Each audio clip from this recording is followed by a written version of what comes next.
Yes, sa ating hulaan yan, for sure ay marami ang makaka-relate na classmate natin sa chika na ito tungkol sa isang aktres. Nakikipagbalikan raw kasi ito sa ex-jowa niyang aktor kahit ayaw na nito dahil may iba na raw siyang mahal. Ang sad naman, BFF. Alam ba, Pepe, ito kasi ang actress, naramdaman niya, mahal niya pa rin yung kanyang ex. So, ayun, sinachat niya, di ba, tinetext niya, kumusta ka na, kumusta, ano na pinagkakaabalahan mo, sabi, namamiss na kita. Alam mo, until now, ito sabi niya, until now, doon sa text, I still love you. Oh. Ay, sabi naman ng lalaki, thanks naman, kaya lang, meron na akong bago. Grabe, ang sakit-sakit nun, di ba? Masakit. Yung sabihan ka ng lalaki na ganon. Ah.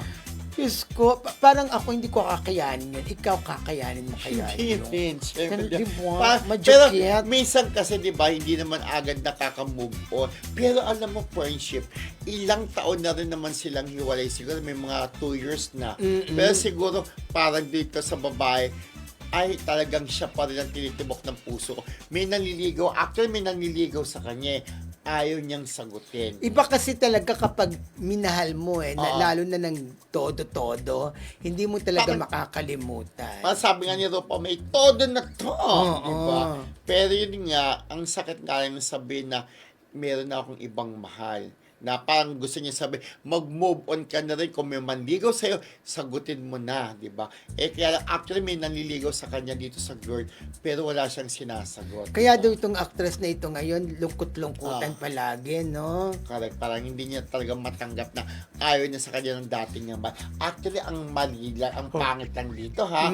Siya ang nakipag-break doon sa boyfriend niya dati. Sa kanyang ex. Parang siguro, nagsisisi siya, bakit siya pa yung nakipag-break. Pero ngayon, siya parang humihingi ng, parang sabi nga ni Ate B, palimos ng pag-ibig. Parang gano'n. Ay, oo. Kasi, di ba, ay humihingi siya ng pagmamahal ulit, pero ayaw na sa kanya ng kanyang ex. Dahil, in love na to sa iba, may bago ng At saka relasyon. yung lalaki din, yung nakipag-iwalay, sobrang nasaktan din Oo, siya. correct. So, gumanti ba kaya siya? Parang, Hindi naman gumanti, hindi siguro naman- para lang mabilis makalimot ng ligaw na ng iba. Oo nga. Parang sasabihin niya. Pero alam mo, itong actor Ito na to, ang iniwan Oo. mo. Sa ganon. lalaki Oo. naman ang salita niya, di ba? Oo. Sa matagal dati, mga babae, Correct. ito ang niyon mo, ang ganda-ganda ko, parang may ganda sa mga Ito ang babae. sinayang mo. Ngayon, ito ang sinayang mo, di ba? Parang si Correct. Mildred, sabi niya dati, ito ang sinayang mo, ang ganda-ganda ko ngayon. Pero natutuwa tayo kay Mildred, may bago siyang manliligaw. Oo, Oo talaga. nga. Diba? Diba? At malapit nang dumating, diba? Yes, Hindi, mamimit na. wala. Hindi. Sinong darating? Malapit nang dumating yung Ang Pasko. Oo. Ang Ay, Pasko talaga? malapit na next week. Walang darating.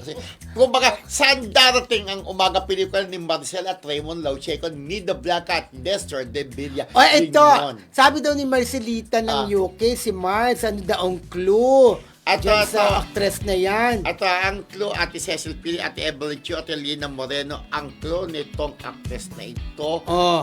ay meron siyang bagong serye na napapanood gabi-gabi.